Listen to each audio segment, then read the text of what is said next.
এটা কেমন? আল্লাহর হাবিব সাল্লাল্লাহু আলাইহি ওয়াসাল্লাম মসজিদে নববীর ভেতরে হঠাৎ তিনি মসজিদে নববীর মিম্বারে পা রেখে বললেন আমিন।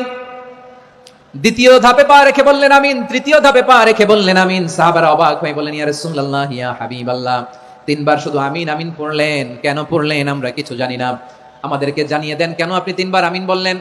রাহমাতাল লিল আলামিন আল্লাহর হাবিব বললেন, ও আমার প্রাণের সাহাবীরা, আমি যখন মসজিদে নববীর মিম্বারের প্রথম ধাপে পা রেখেছি, সাইয়েদনা জিবরিল এসে আমাকে বলেছে, ও নবী, আপনার নাম শুনে যে ব্যক্তি আপনার উপর দরুদ পড়ে না তার ধ্বংস। আপনি বলেন আমিন। আমি বলেছি আমিন।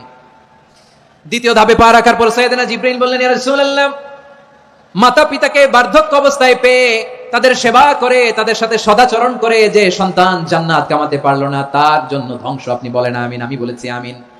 আবার মিম্বারের তৃতীয় ধাপে ঠিক যখনই আমি পা রাখলাম, সাইয়েদনা জিবরাইল বললেন, নবী, রমজান মাস পাওয়ার পরে এই মাসে ইবাদত করে যে ব্যক্তি নিজের গুনাহ মাফ করাতে পারলো না, তার জন্য ধ্বংস। আপনি আওয়াজ করে পড়েন আমিন।